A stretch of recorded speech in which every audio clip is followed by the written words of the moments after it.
여러분, 혹시 이런 말 들어보신 적 있으신가요? 출산 후 요실금은 시간만 지나면 괜찮아진다. 케겔 운동을 하면 좋아진다. 그런데 정말로 시간이 지나면 괜찮아지던가요? 네, 사실은 안 좋아지는 경우가 훨씬 많습니다. 오늘은요, 출산 후 요실금이 생겼을 때 어떻게 치료하고 관리해야 되는지에 대해서 알려드리려고 합니다. 물론 다른 전문가 선생님들이 계시겠지만 저는 호주에서 여성건강 물리치료사로 일을 하면서 실제로 산모분들을 만나 치료해온 경험을 가지고 있어요. 특히 케겔 운동을 해도 변화가 없다는 분들, 또는 출산 후 6개월이 지나도 여전히 소변이 새신다는 분들은 이 영상 꼭 끝까지 함께 시청해주세요.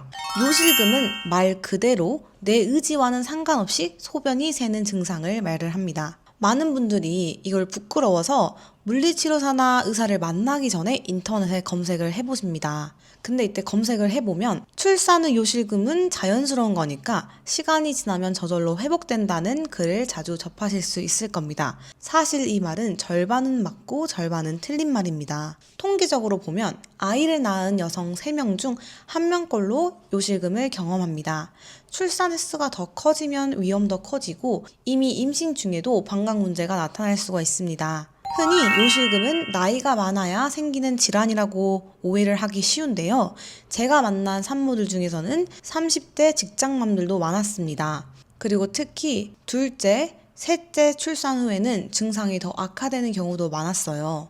근데 출산해 보신 분들은 알 거예요. 아이를 낳을 때 얼마나 큰 힘이 필요한지를요.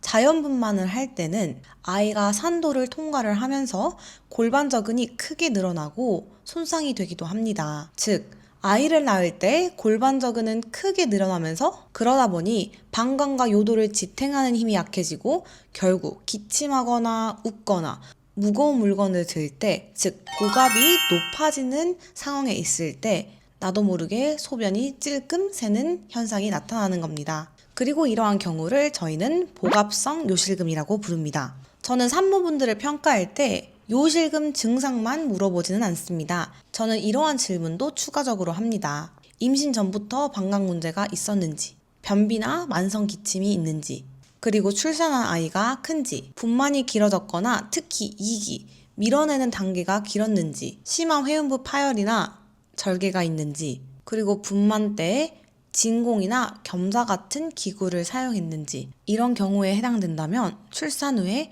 요실금이 더 잘 나타날 수 있습니다. 출산 후에 요실금을 두고 많은 분들이 이런 오해를 하십니다. 첫째, 시간만 지나면 자연스럽게 사라진다. 제가 만난 산모들 중 몇몇 분은 출산 후 8개월, 1년이 지났는데도 시간이 없어서 전문가를 보지 못하고 그냥 버텼다고 하셨어요. 일반 패드를 매일 속옷에 붙이면서요.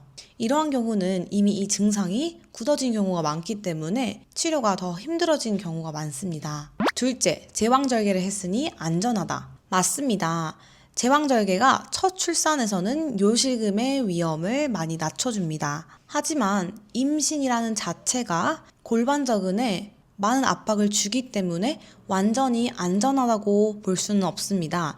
특히 제왕절개를 3번 정도 한 경우에는 자연분만과 같이 방광에 대한 문제가 생길 수 있습니다. 마지막으로 케겔 운동만 잘 하면 된다. 케겔 운동은 요실금 증상 완화에 도움이 됩니다. 하지만 문제는 대부분 제대로 이 운동을 못하고 있다는 겁니다. 제가 진료실에서 확인을 해보면 사실 많은 분들이 허벅지나 엉덩이에만 힘이 들어가 있고 정작 골반저근은 전혀 움직이지 않는 경우가 있었습니다. 그리고 수축만 열심히 하시고 이완을 하지 못하시는 경우도 많습니다.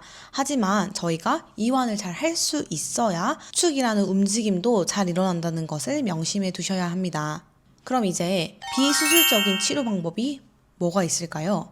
첫째, 전문가의 평가가 이루어져야 합니다. 호주에서는 여성건강 물리치료사가 자세히 평가를 하는데요. 골반저근의 힘, 지구력, 협응을 보고 필요하면 블래더 다이어리라고 배뇨일기를 작성을 해서 습관을 분석하기도 합니다. 그리고 이렇게 작성된 이 평가를 기반으로 골반저근 재활 운동을 시작을 합니다. 제가 아까 언급한 것처럼 산모분들이 요실금 치료라고 하면 케겔 운동만 떠올리는 경우가 많으세요. 그리고 제가 직접 임상에서 이 케겔 운동 하는 법을 보면 허벅지나 엉덩이에만 힘이 들어가거나 숨을 참으면서 복부에만 힘을 주는 경우도 되게 많아요. 사실 이럴 때는 오히려 이 증상이 악화될 수 있습니다. 그래서 사실 저희가 클리닉에서 하는 것은 단순히 골반저근에 힘을 줘보세요 라고 끝나는 것은 아닙니다. 호주에서는 물리치료사가 직접 내진을 해서 골반저근이 실제로 어떻게 움직이는지 평가를 합니다. 근육이 수축할 때 잘 올라가고 있는지, 수축 후 이완이 잘 되는지, 수축을 몇 초 동안 유지할 수 있는지, 그리고 빠르게 여러 번 반복할 수 있는지, 마지막으로 호흡과 잘 협응이 되는지, 이런 항목들을 다 평가한 뒤에 맞춤형 훈련을 시작을 합니다. 여기서의 핵심은 모터 컨트롤 훈련인데요. 이 말은 단순히 힘을 세게 주는 것이 아니라 필요할 때 정확히 수축하고 필요할 때 충분히 이완하는 능력을 길러주는 힘, 되찾는 힘을 말을 합니다. 예를 들어서 기침이나 재채기를 할 때 골반저근이 반사적으로 순간 수축해서 소변이 새지 않도록 만드는 훈련, 또는 무거운 물건을 들 때 복부 근육과 골반저근이 협응해서 복압을 안정하는 훈련, 이러한 훈련들을 단기적으로 지도를 합니다.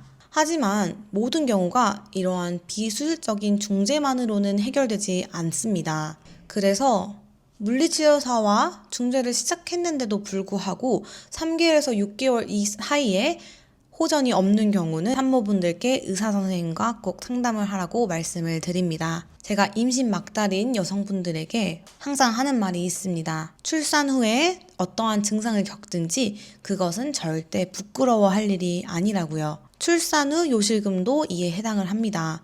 그래서 그냥 참고 버티는 것은 도움이 되지 않습니다. 제가 수많은 산모분들을 만나고 치료하면서 한 가지 확실한 건 지금부터라도 관리와 치료를 시작하면 충분히 좋아질 수 있다는 겁니다. 요실금은 사실 생명을 위협하는 큰 질환은 아니지만 이 증상이 심해지면 사회생활과 일상 속에서 큰 불편을 주고 그리고 이게 이어져 삶의 질을 떨어뜨리는데 정말 큰 영향을 줍니다. 그러니 이러한 증상이 있는 경우에는 꼭 전문가 상담을 권장해 드립니다. 이어지는 강의에서는 이 요실금이 있을 때 어떤 운동을 해야 되는지 그에 대해 더 집중하며 여러분들께 알려드리려고 합니다. 그럼 저희는 다음 영상에서 만나요. 안녕.